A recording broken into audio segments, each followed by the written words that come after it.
Now more proof of the Tim Tebow effect. Every time the Broncos quarterback pulls off a stunning last-minute victory, he gets a huge response.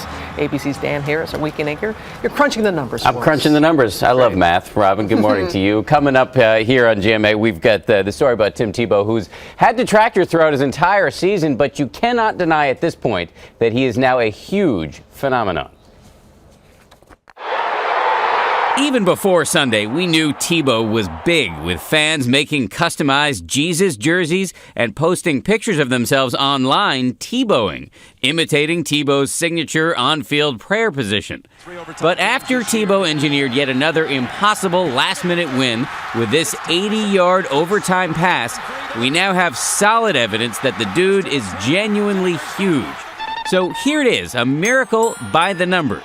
The size of the first hour of Sunday's television audience, 41 million. That's more than double the size of the average NFL game and nearly double the size of last season's American Idol finale. In the moments right after that winning pass, Twitter set a record, nearly 9,500 tweets a second. That's more than after the death of bin Laden or the death of Steve Jobs, and even during the royal wedding. Another astonishing number, during that winning pass, Tebow had a margin of error of 1/10 of a second to hit his receiver, who was running at more than 16 miles an hour. That ball couldn't have been too far in front or too far behind because the play wouldn't have occurred in the same way. But you won't hear Tebow taking any credit. First and foremost, I just want to thank my Lord and Savior, Jesus Christ. Which leads us to the number that so many people are talking about this morning, 316. That's how many yards Tebow passed for in the game, an eerie echo of the numbers he used to paint on his face, 316, in honor of his favorite Bible verse, John 3:16. This is really interesting. Watch this video. After the game, when we were done celebrating, I changed really quick, and I was going down the hall to do my press conference, and Patrick, our PR guy, steps in front of me. He says, "Timmy, did you realize what happened?" And I was like, "Yeah, we just beat the Steelers. We're going to play the Patriots." He was like, "Timmy, did you realize what happened?" I could tell he was being serious, so I was like, "Patrick, what's up, man? Timmy, this is exactly 3 years from the time you put John 3:16 into your eyes." I was like, "Oh, really? That's awesome. That's really cool." He says, "No, you don't realize. During the game, you threw for 316 yards. Your yards per rush were 3.16. Your yards per completion were 31.6. The time of possession was 31.06. And the ratings for the night were 31.6. And during the game, 90 million people Googled John 3:16, and it's the number one thing on all social media right now."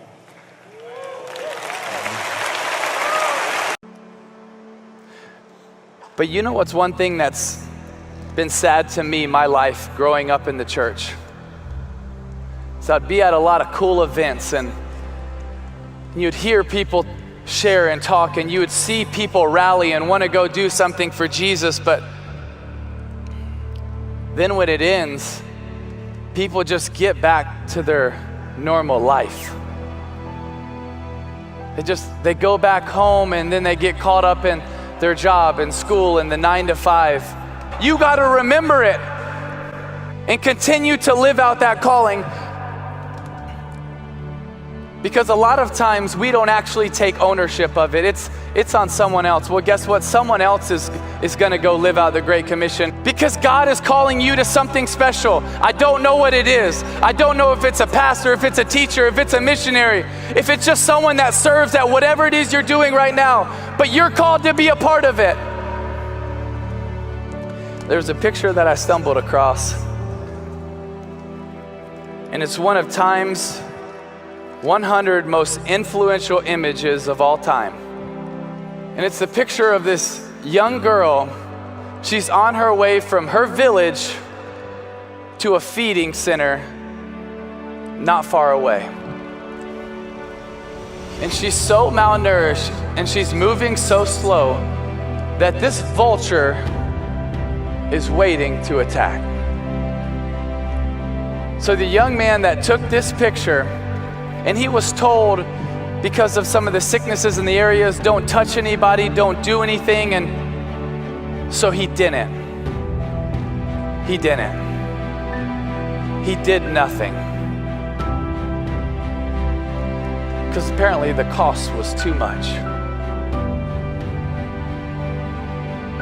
So he left. He went back.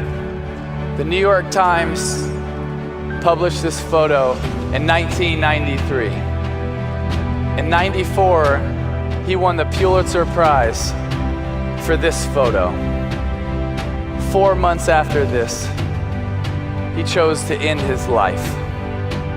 You see, every single one of us, we have a chance to be successful in life. There's nothing wrong with being successful, but success is just about you. But significance is about other people. You see, that man that took that picture, he had success.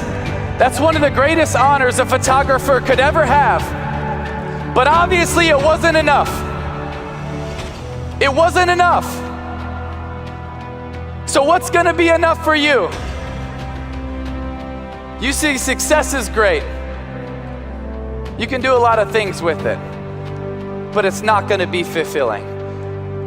But when you have a life of significance that's focused on other people, that's focused on the Great Commission, that is focused on bringing the love of Jesus to hurting people around the world, you have a life of significance, and that will be fulfilling. That will be life-changing. It will be life-giving. And I believe one day you will hear when you get to heaven, one day, good job.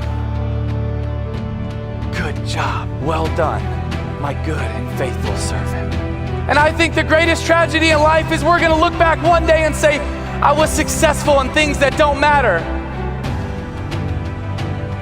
I want you to be successful, but more than anything, I want you to be significant. And when you live for Jesus and you love people, I believe you're gonna have a life of significance.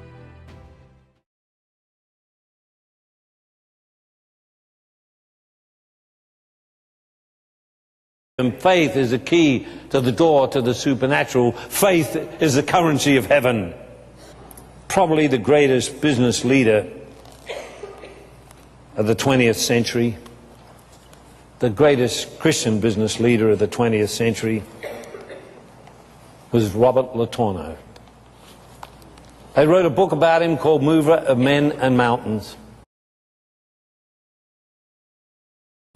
He was a big man with a gruff voice, and he was going broke for the third time, and he was in his drawing room working out ways to do bigger machines. He got a knock on the door. He said, "Come in." His attorney came in. He said, "Yes." He said, "What do you want?" He said, "Well, sir," he said, "the creditors are in the parlor and they want their money." He said, "You'll have to wait for a while, but they'll get it." "Well, sir," he said, "they've asked me to persuade you to close everything up and sell it off, and they'll let you keep your house." He said, "What'd you tell them?" He said, "I told them I would persuade you to do that." He said, "You're fired." He said, "Why am I fired?" He said, "Young man, I've said all my life I'm in partnership with God." You ever heard of God going broke? And he bounced back and gave away another 100 million. What is this mountain you want?